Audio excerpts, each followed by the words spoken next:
RAD, the Groms Tour America, is a 3-week skateboarding adventure across the 4 states of Colorado, Utah, Idaho, and Oregon.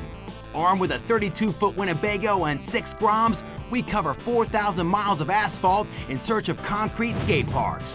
Along the way, we sample a smorgasbord of outdoor activities and inevitably we'll have run-ins with the law. Buckle up, y'all. This is RAD, the Groms Tour America.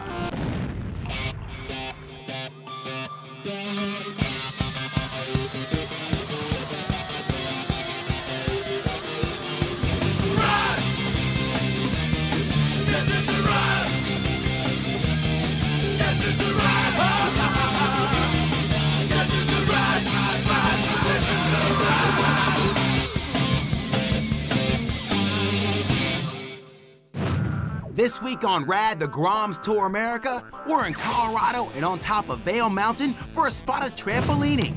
The Groms session 2 skate parks, and they put a private demo on for this young dude. We also find out what happens in Vail during the winter season. But first up, it's time to wake the Groms. Come on, dudes, we've got to go! Come on, Piggy dude. Let's go wake up the Groms. You guys want to come too? Should be fun. The Groms had escaped a night of camping when our kayaking instructor, Brad Ludden, had kindly offered up his house for the evening.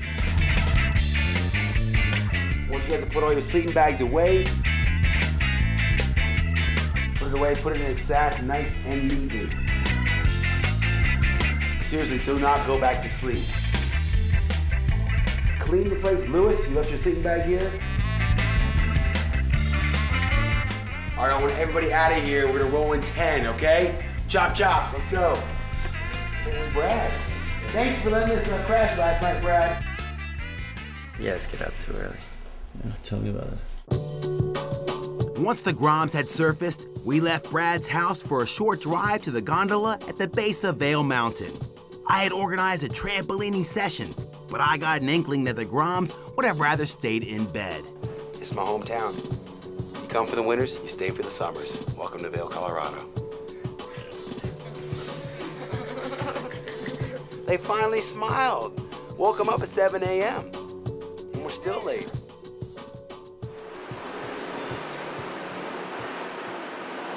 Let's go trampolining. On top of their tiredness, I was certain the 10,000-foot altitude wasn't helping the situation much. None of these guys had been at these heights before, and the lack of oxygen tends to take its toll on both body and mind. I'm so gonna fall asleep in this thing. I'm just gonna be bouncing mid-air, just like falling asleep and letting it bounce for me. Come on, start jumping. Let's see what you got. What? That's not jumping. That's skipping. Come on, Vail. I have a tiger. There we go. Oh. Feel it. Be the backflip. Now we're talking. You can go for 5 backflips. Now do it. Ready? Oh! That was a big backflip, though. I'm going to give you that. I'm going to get in there and do my frog impersonation. I do a mean frog. They don't even know what hit them when they got the frog rocking. Okay, come on, Sam. Give me a backflip. A front flip. There we go. Into a backflip. Oh. Okay, now feel it. Oh! Oh! That's my girl.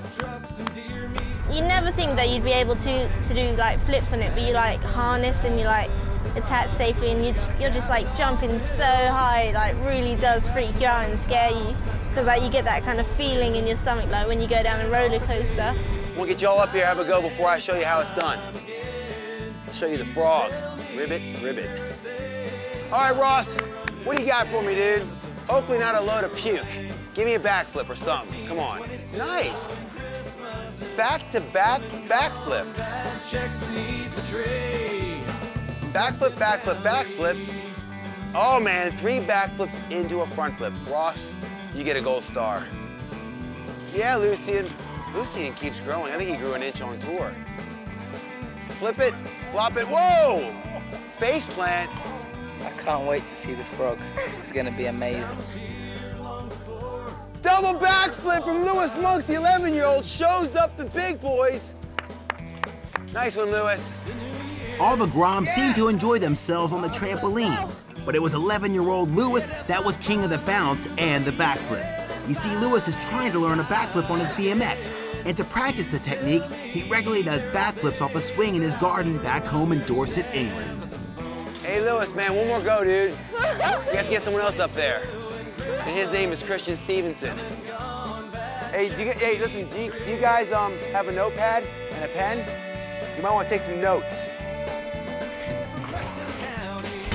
Ribbit, ribbit, ribbit. Yes! Ladies and gentlemen, you just had the frog into a front flip. All right, Groms, that's it for trampolining. Let's head down and get some grub. Grind on some tender victuals. If you need to use the toilets, they're in here. Remember, the toilet here is called the bathroom or the restroom.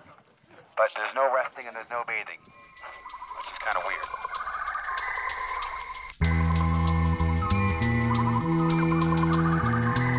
We took the gondola to the base of Vail Mountain, where I lost the Groms. Has anyone seen my Groms? Knowing the Groms, it wasn't long before I located them loitering in the local skate shop, watching videos and gathering inspiration for an all-out session at Vail's local park.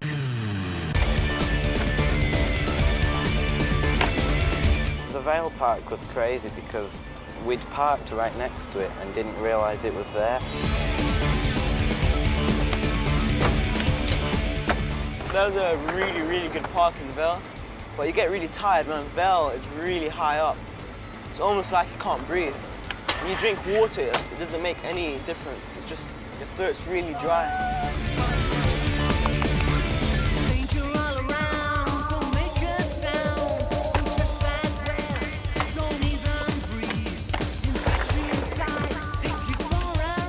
It looked a bit weird because it was like, they were like green metal ramps. It's a bit strange. But as soon as you started riding them, they flowed like they were made of concrete or wood, and it was loads of fun.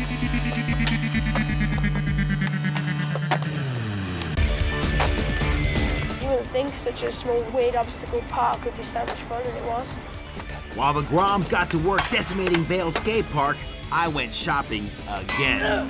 Ooh, that can't tickle. We were off to Lake Powell the following day, and I needed some major supplies. This was one skate session I wish I had witnessed. Mikey, Ross, Chris, and Lucien ripped the place apart. After trampolining at 10,000 feet, I thought they would want to collapse. But not these dudes. They just wanted to skate. Even when the clouds moved in and it started to rain, making the metal ramp surfaces super slippery, the guys still kept rocking the tricks. In true McGowan style, Ross wrapped the session up on the wet mini ramp.